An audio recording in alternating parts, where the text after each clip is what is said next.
Boards don't need more cyber report. They need leaders who can make risk make sense. Hi, I'm Maman Ibrahim.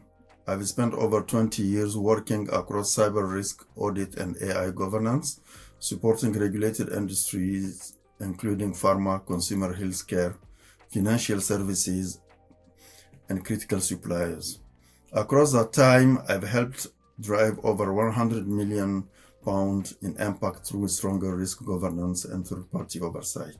My work has contributed to initiatives like the World Economic Forum's Cyber Resilience Compass, Cloud Security Alliance CCM V4, and OAuth's Agentic AI security risks.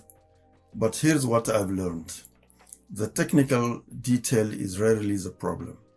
The translation is, today I coach board-facing cyber risk and audit leaders, CISOs, head of audit, chief risk officers, chairs, and non-executive directors who are expected to be calm, credible, and decisive when the story is still forming. Let me share 3 things that really matters in the boardroom. Point 1. Translate exposure into decisions. Boards don't operate in CVSS scores, control matrix, or threat fields. They operate in trade-offs. Your job isn't to report vulnerabilities, it's to frame decisions. What are we choosing to tolerate? What are we choosing to invest in? What are we choosing to defer? When a leader can say, if we delay this investment, our recovery time doubles and regulatory exposure increases, that's clarity. That's decision-grade insight. I help leaders move from technical reporting to plain English risk narratives that drive action without oversimplifying the truth. Point 2. Influence without fear or theater. Fear-mongering destroys credibility. So does minimizing risk to keep the room comfortable. Board-facing leader must strike a difficult balance. Honest about uncertainty, steady under pressure, and clear about consequences, especially during incidents. In a crisis, the board doesn't need drama. They need judgment. They need someone who can say, here's what we know, here's what we don't, here's what we're doing, here's the decision required. That level of composure is not instinctive, it's built.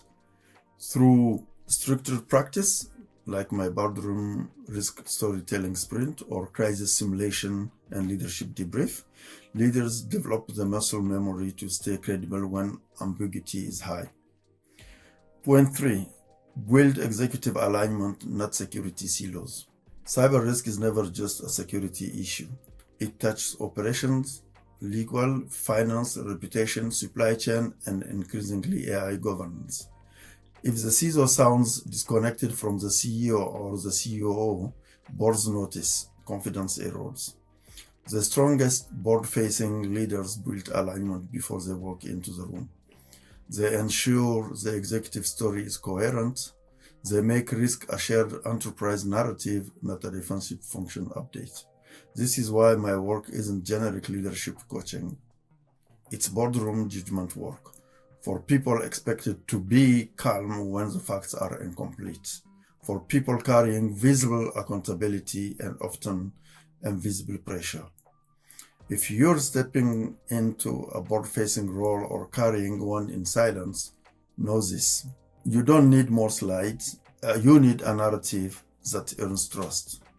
If that resonates, DM me board and I'll send you my 1-page board cyber narrative template.